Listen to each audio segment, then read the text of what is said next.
अब हमारे पास युद्ध करने के लिए ना ही तो कोई लक्ष्य है और ना ही कोई कारण है। कारण है, अभी मौर्य वंश का सूर्यास्त नहीं हुआ है। पीपली वन के राजकुमार महाराज चंद्रवर्धन और महारानी मूरा का पुत्र राजकुमार चंद्रगुप्त मौर्य जीवित है।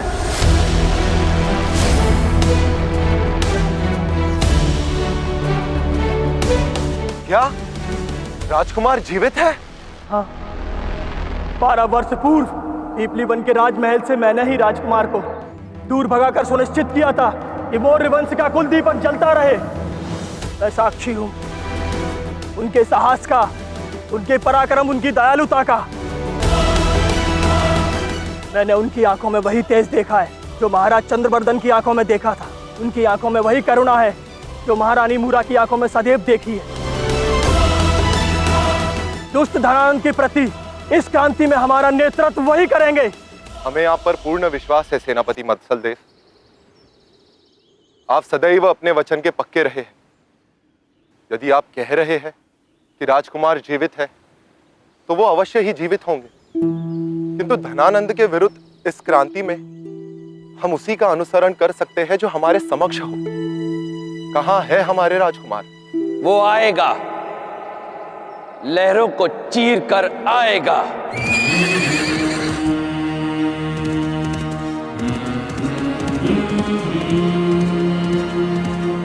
हवाओं की दिशा मोड़कर आएगा।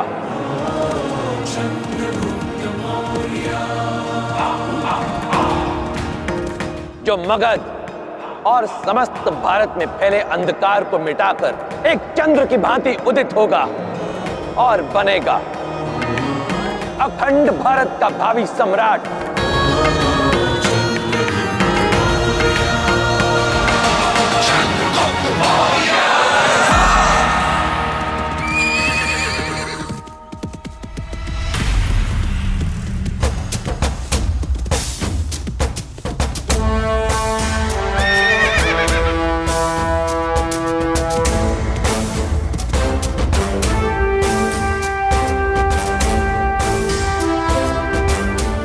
पिपलीवन के क्षत्रियों, मैं मुक्त करूंगा तुम सबको यहां से।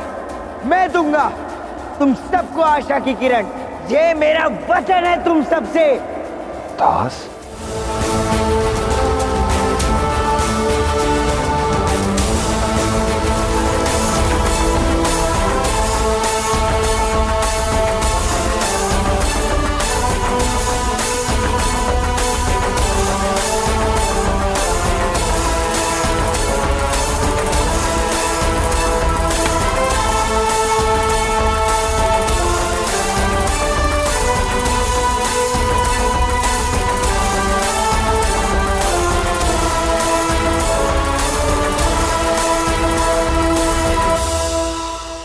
यही सोच रहे ना आप सब कि अब तक जो आप सबके साथ सोने की खान में एक दास बनकर रहता था, आज आप सबके समक्ष आपका राजकुमार बनकर कैसे खड़ा है।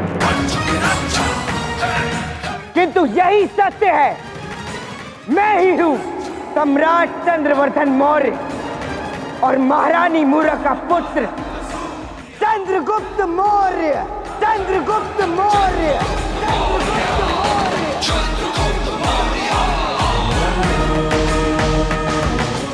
तो क्या हुआ कि आज मैं एक राजकुमार हूं? तो क्या हुआ जो आप सब एक सैनिक? हम सब में बहुत समानताएं। 12 वर्ष पूर्व मुझसे मेरी स्वतंत्रता छीन ली गई और आपसे आपकी।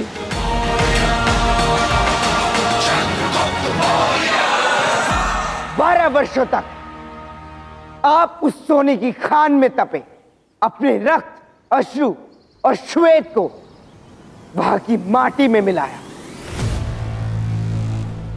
12 वर्षों तक मेरा जीवन एक ताश की भांति बीता। अपने शय्यश्व को माटी में मिला और हमारी इस पीड़ा का उत्तरदायी है वो दुष्ट धनानंद।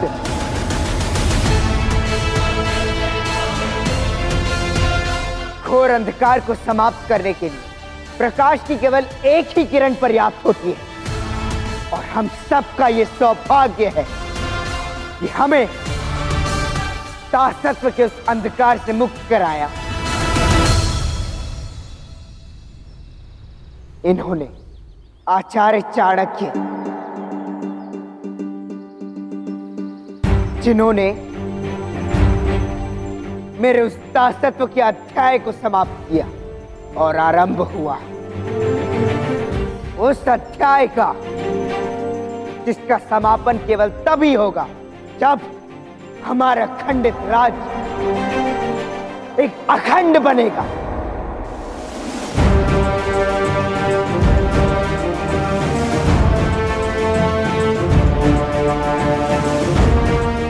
आपने क्या खोया, क्या पाया, ये महत्व नहीं रखता। आपके आने वाली पीढ़ी क्या प्राप्त करेगी, ये आप पर निर्भर करता है कि वो दास रहेगी या स्वतंत्र वायु में श्वास लेगी। ये आपके निर्णय पर निर्भर करता है। इसलिए उठो और लड़ो अपने लिए, अपने अपनों के लिए। हार भी गए तो मृत्यु की वीरोचित होगी, और जीते तो किसी के भी अधीन नहीं रहना पड़ेगा, ना देश के दुष्ट धनानंद के और ना ही विदेश के उस आक्रमणकारी उस सेल्यूकस के।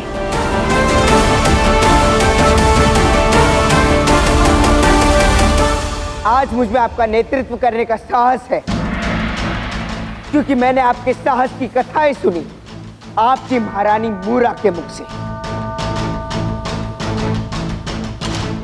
बलदेवराज, स्मरण कीजिए उस हर एक योद्धा को जिसे आपने मलयुद्ध में हराया था।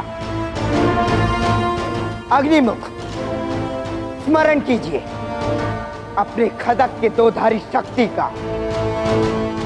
बहुत सो चुके दासत्व की नींव, अब 12 वर्ष पश्चात अपने प्रतिशोध के उस उबाल को शांत मत होने दो।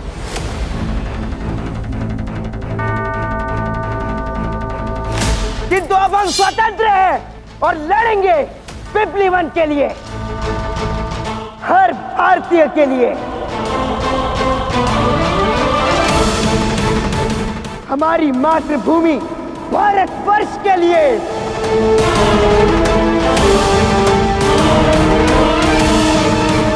क्रांति की अग्नि में हम जला देंगे उस धनानंद का सिंहासन और एक नया इतिहास रचेंगे, नया इतिहास रचेंगे, नया इतिहास रचेंगे, नया इतिहास रचेंगे, नया इतिहास रचेंगे, नया इतिहास रचेंगे। मेरे पिता, हमारे अनेक क्षत्रिय भाई, वीरभद्र, मेरा मित्र धूमकेतु,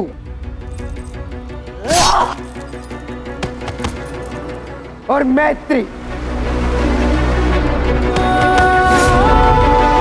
सबने मातृभूमि की स्वतंत्रता के इस यज्ञ में स्वयं की आहुति दी। और यदि इस यज्ञ में मुझे भी अपने प्राणों की आहुति देने पड़ी तो मैं सज्ज हूं, तो मैं सज्ज हूं।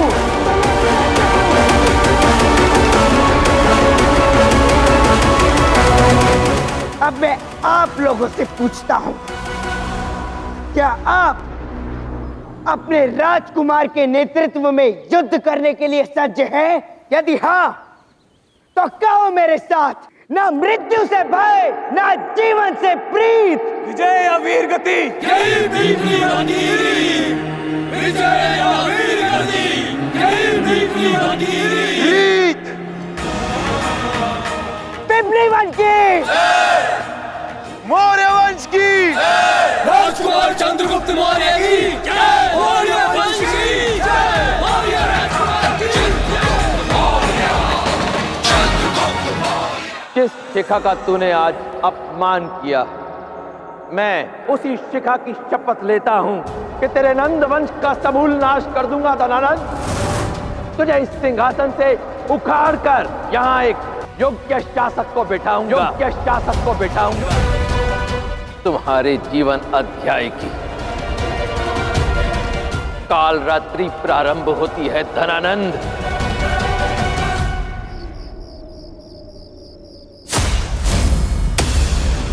पिपलीवान के क्षत्रिय भूल गए हैं कि उनकी महारानी मेरी दासी है। उनके इस दुस्साहस का मूल्य उस मूरा को चुकाना होगा।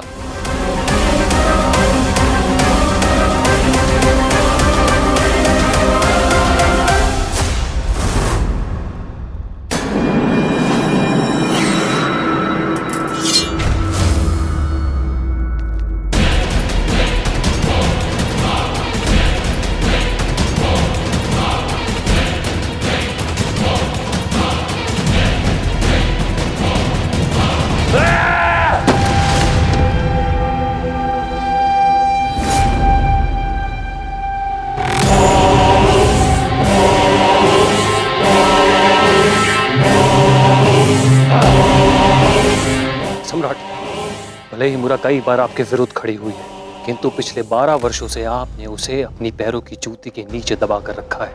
उसके लिए महल से भाग जाने का दुस्साहस करना असंभव है। वही तो समस्या है। जो अब तक असंभव प्रतीत हो रहा था वो सब आज हो रहा है।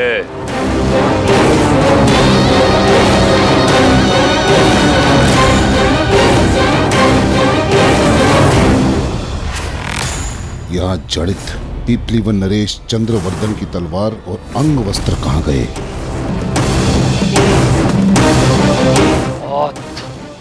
उस चाणक्य ने न केवल पिपलीवान के क्षत्रियों को अपितु उस मूरा को भी स्वतंत्र करवा लिया, ताकि अपनी रानी को अपने बीच पाकर उन क्षत्रियों का साहस बढ़े। मूरा! मूरा! महारानी मूरा की जय! महारानी मूरा की जय! महारानी मूरा की जय! महारानी मूरा की जय! महारानी मूरा की जय! महारानी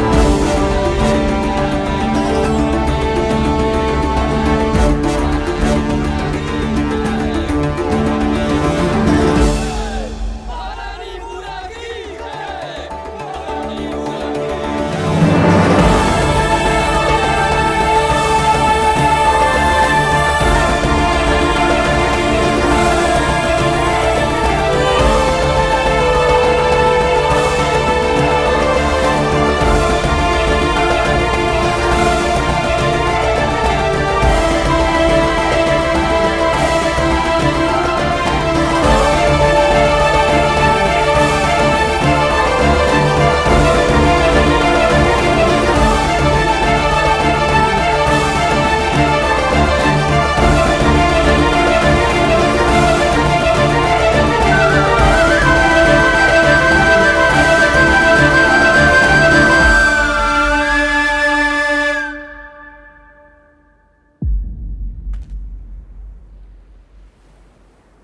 आज का दिन हम सब के लिए सदा अविस्मरणीय रहेगा, क्योंकि आज हमारे जीवन में प्रकाश बनकर चंद्रोदय होगा और पतन होगा उस दुष्ट धनानंद का। धनानंद ने हमारे जीवन, हमारे राज्य को खंडित कर दिया, मुझे मेरे पति से, मुझे मेरे पुत्र से अलग कर दिया, मुझे मेरी प्रजा से, मुझे मेरी सेना से अलग कर दिया। वो प्रजा, वो सेना जो मेरे लिए परिवार तुल्य थी,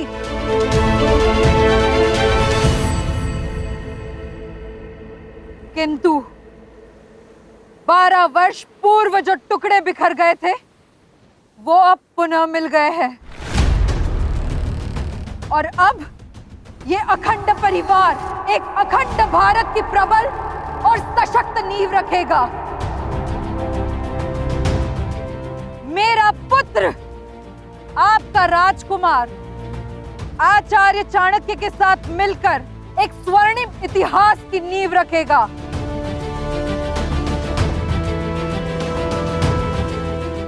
गुरु शिष्य मिलकर रचना रचेंगे एक अखंड भारत की, और उसका आरंभ होगा धनानंद के साम्राज्य के खंडन से।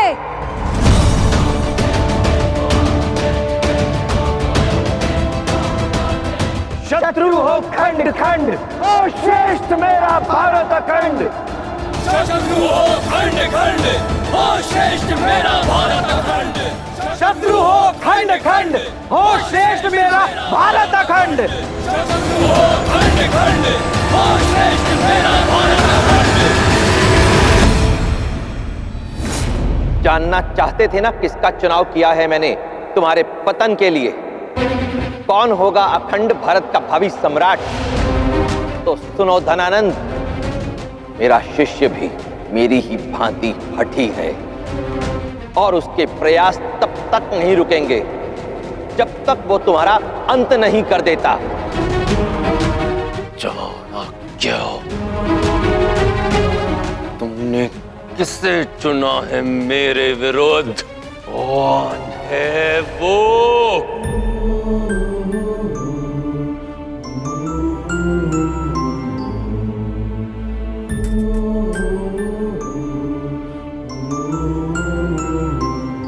आज तुम्हें तुम्हारी मां ने पीपली वन की राजमाता आशीर्वाद देगी चंद्रगुप्त, और आशीर्वाद के रूप में तुम्हारे पिता का ये अधूरा युद्ध और उनकी ये अजय तलवार दे रही है। मुझे पूर्ण विश्वास है कि इस तलवार से तुम इतिहास का वो स्वर्णिम अध्याय लिखोगे जिससे आने वाली अनेक पीढ़ियां अपनी मातृभूमि की स्वतंत्रता के लिए लड़ने को प्रेरित होंगी।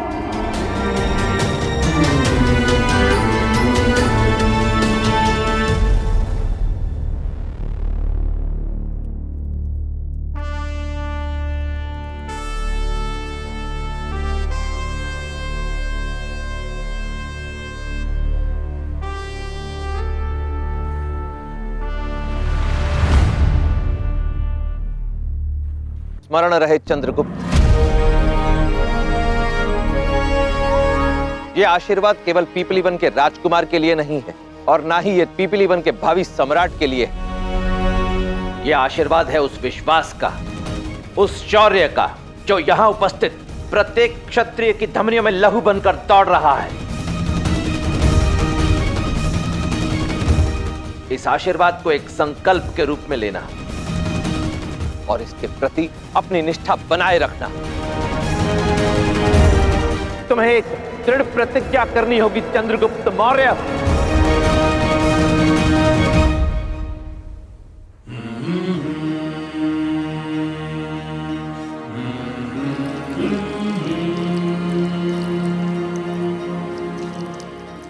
प्रतिज्ञा लो चंद्रगुप्त, कहो कि आज मैं पीपली वन नरेश, सम्राट चंद्रवर्धन मौर्य और महारानी मूरा का पुत्र, अपने पूर्वजों और गुरु को साक्षी मानकर ये प्रतिज्ञा लेता हूँ कि मन, कर्म और वचन से अपने कर्तव्यों का निष्पक्ष पालन करूंगा। सदा स्वयं से पूर्व अपनी मातृभूमि के मान को रखूंगा। मृत्यु स्वीकार होगी, किंतु तासत्व और पराधीनता नहीं, ना स्वयं के लिए और ना ही अपने देश के लिए। मैं उस अखंड भारत का निर्माण करूंगा जो भावी पीढ़ी के लिए एक उचित उदाहरण बने, जिसका नाम सुनते ही हमारे देश के सभी शत्रुओं में सिहरन दौड़ जाए, फिर चाहे वो शत्रु भीतर का हो या फिर कोई विदेशी।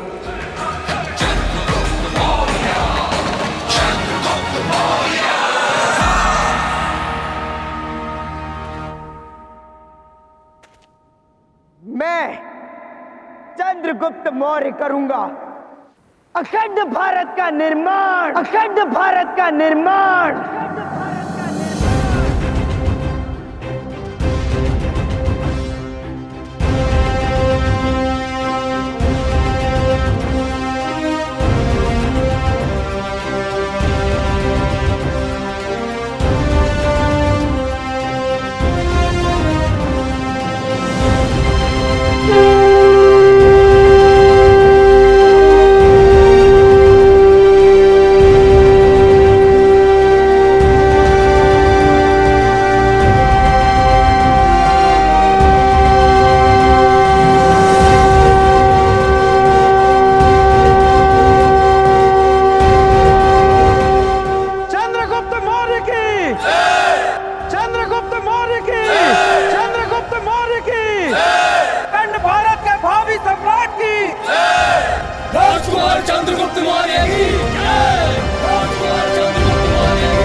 ओस की ये बूंद देख रहे हैं आप?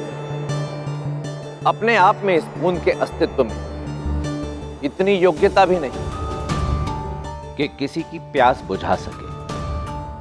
परंतु यदि ऐसी सैकड़ों बूंदें मिल जाएं, तो एक नदी का रूप ले लेती है। और नदी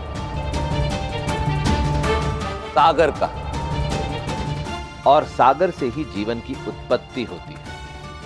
परंतु यही सागर यदि चाहे तो अपने भीषण जल वेग से समस्त संसार का अस्तित्व भी मिटा सकता है। इसलिए एकता की शक्ति को कभी कम ना आके, क्योंकि जल की असंख्य बूंदें यदि एक दूसरे में मिल जाएं, तो सागर का रूप धारण करके महाप्रलय भी ला सकती हैं। नीतियां मेरी, नियति आपकी। हम असाका पर एक और से हमला नहीं बोलेंगे, अलग अलग जगह से मोर्चा खोलेंगे। जैसे ही वो खुद पे आए हमले से संभल सके, हम उन्हें अपना गुलाम बना लेंगे। समय आ गया है चंद्रगुप्त, तुम्हारी क्षत्रिय सेना और धनानंद के मध्य महासंग्राम का।